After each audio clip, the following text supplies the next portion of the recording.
With my correct understanding, Alexander Hamilton played a big role in economic success of America. I thank Jesus Fernandez Villaverde, the author of this presentation, titled Hamilton's Debt Program, on 28th December 2022, University of Pennsylvania. An introduction to Alexander Hamilton. I have gone through the presentation slides and I have noted down some valuable and relevant points relevant to American patent law. I'll mention these points at appropriate slide and go through the presentation. I will not cover each and every point. So please stick around if you are interested in points related to patent law. Most importantly, we are interested in natural language processing aspect of patents. Some noteworthy points from the slide are that Alexander had an influence in the years between 1757 to 1804. He was the architect of the US financial structure.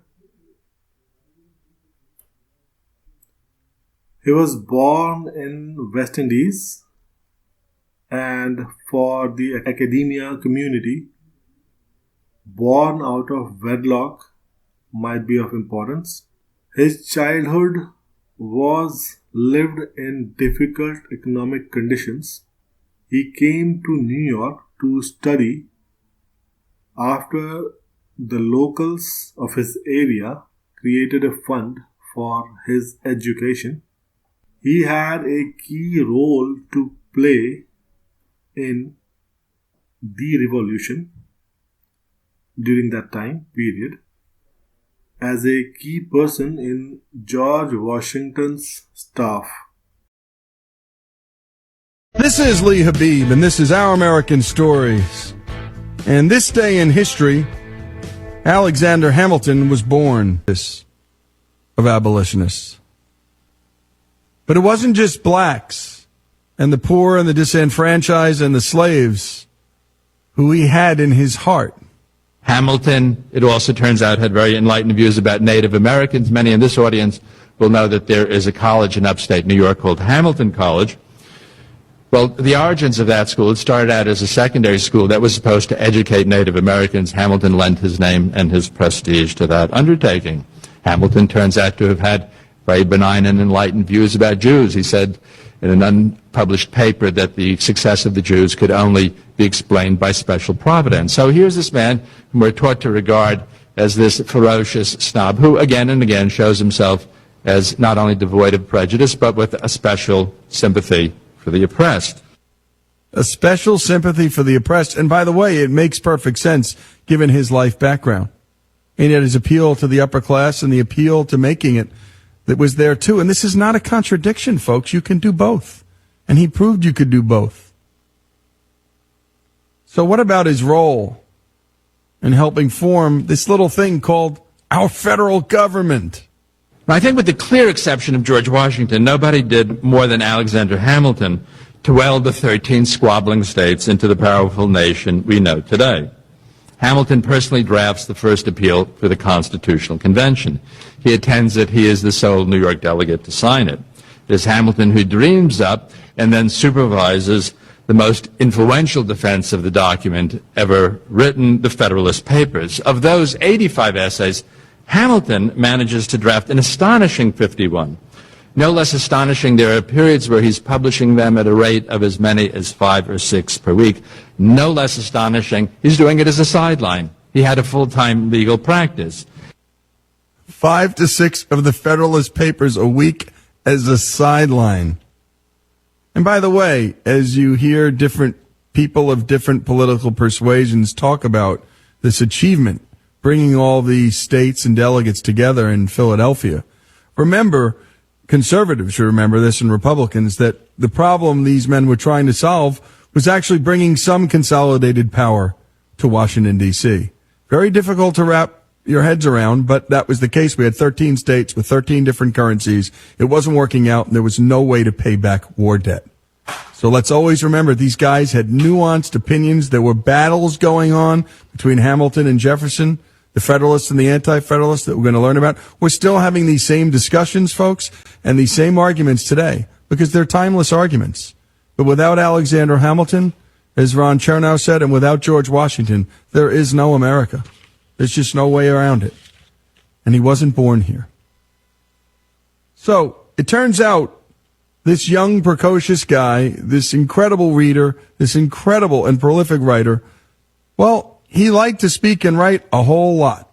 You could see where the laconic Jefferson was quite understandably terrified of Hamilton's sheer brilliance.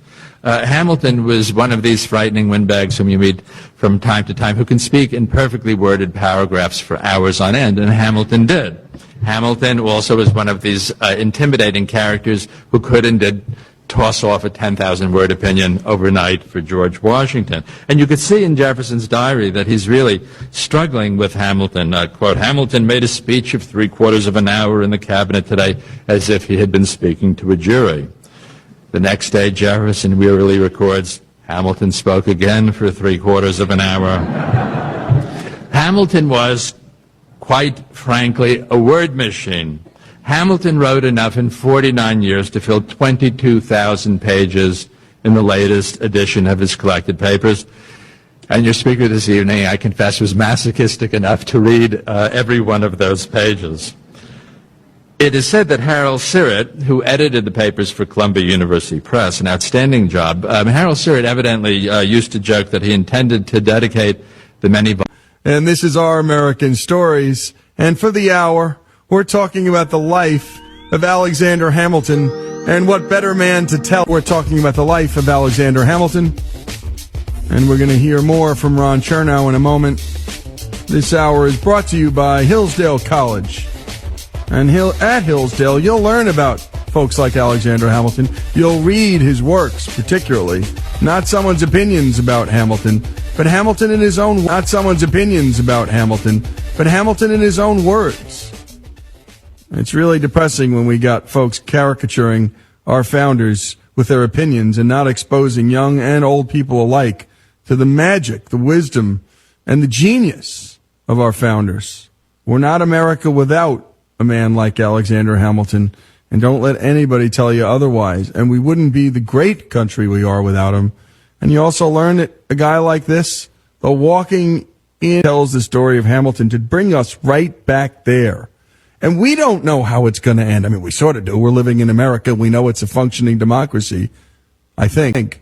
But then they didn't know. And they really didn't.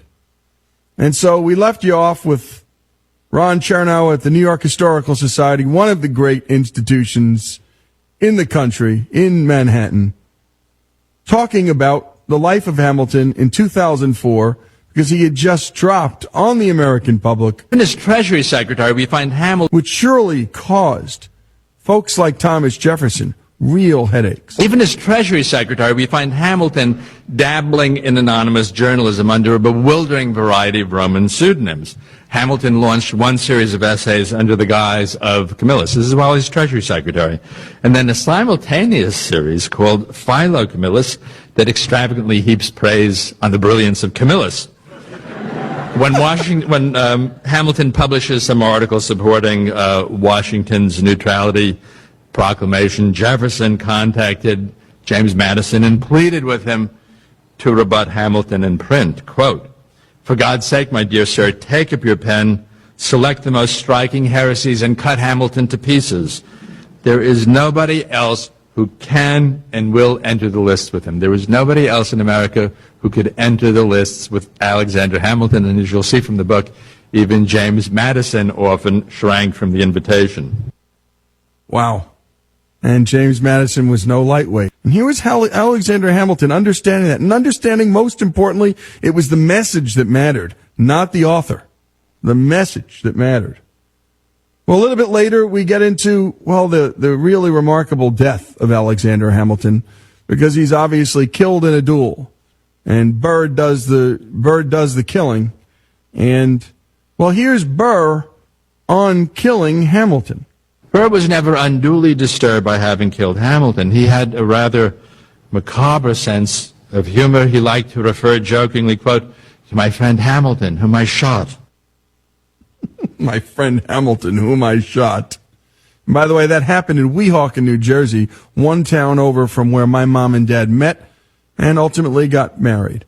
And that is literally a stone's throw away. You can just look across the Hudson River, these spectacular views. Than Alexander Hamilton. This is a story, an incredible story, of an illegitimate orphan young man who comes out of nowhere, sets the world on fire, and grows up quite literally alongside his adopted country. Thank you. Quite a talk, and you can just Google that and find it, by the way. 6. And there's not much written in this book about Hamilton, but this little paragraph, which always caught my attention. It's about some battles. And here's what was written. Washington had reined in his horse and called off the pursuit.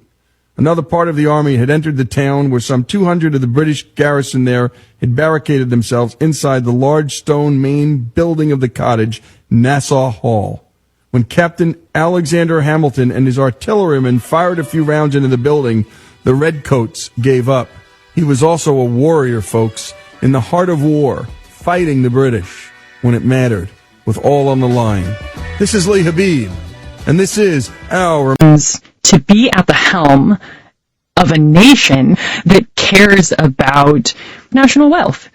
So it's natural that you have the founders, Madison, Hamilton, Jefferson, reading The Wealth of Nations to understand a way of thinking of national wealth.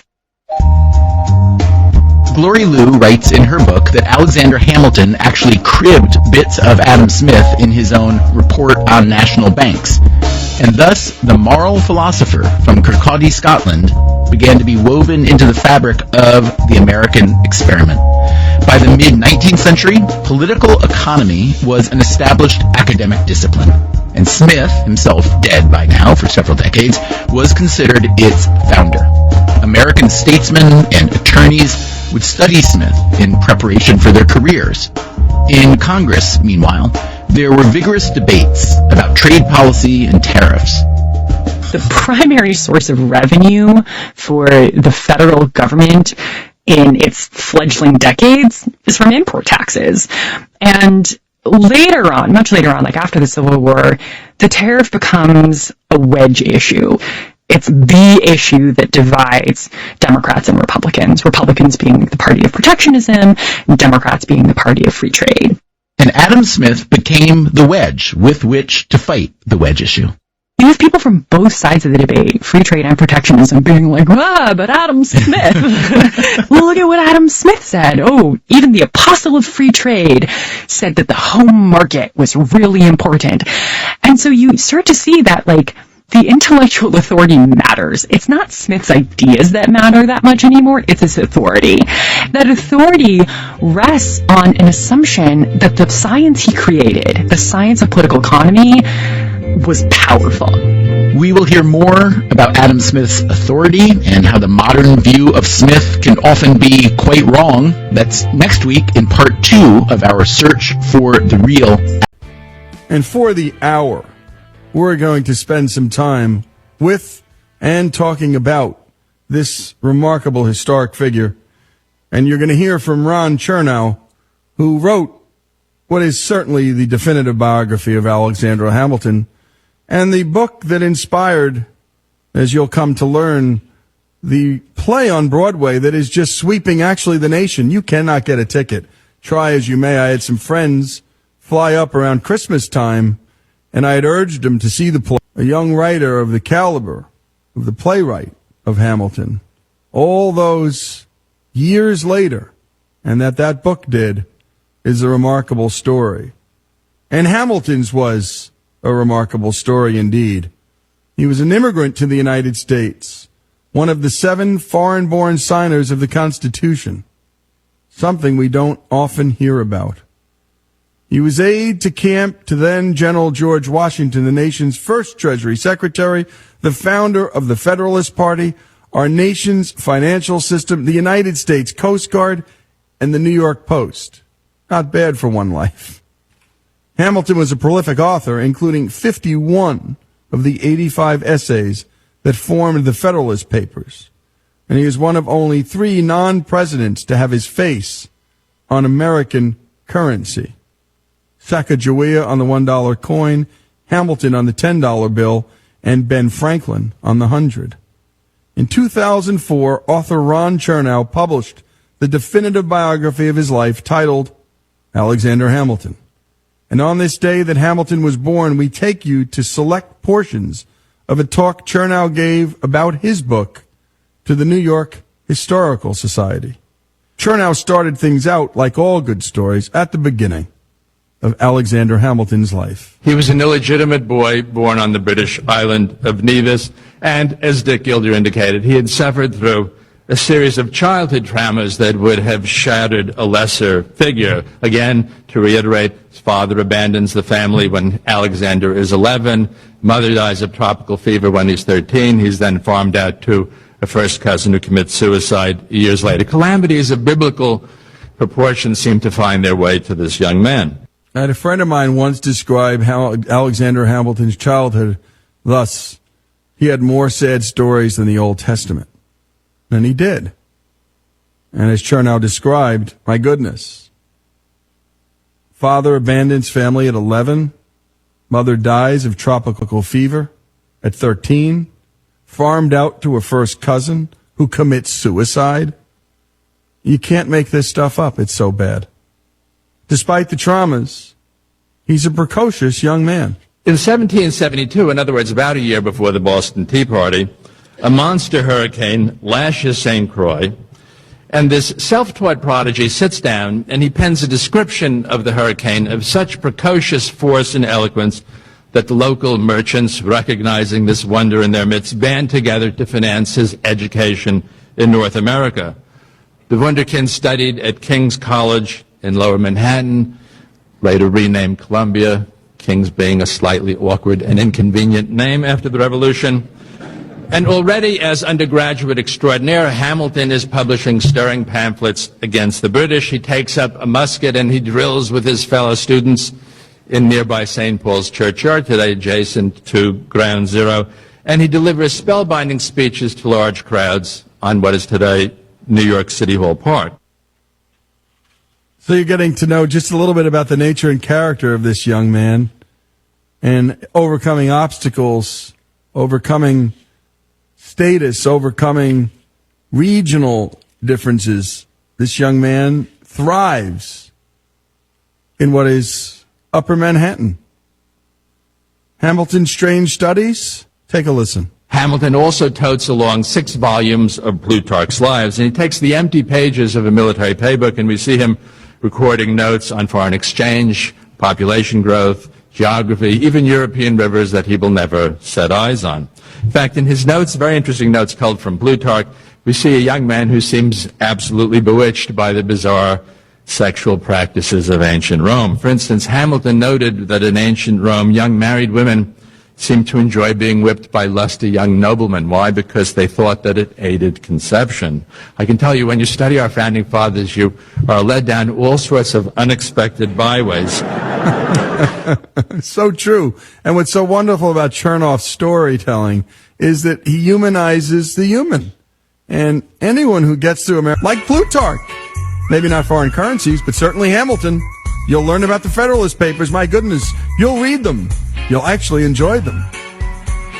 When we come back, more on the life of Alexander Hamilton, born on this day in history in 1755. Of our nation's founders, and one of the most compelling, Alexander Hamilton, was born in 1755. A play based on the Ron Chernow book is knocking it out of the park on the Broadway box office.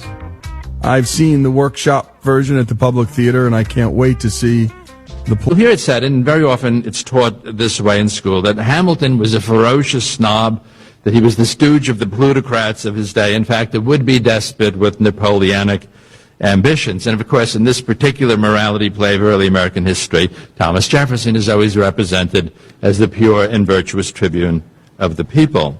Now, in the book, I don't entirely stand the stereotype on its head, but I do try to argue both for Hamiltonians and even, dare I say, Jeffersonians that the situation was far more complicated than that historical cartoon.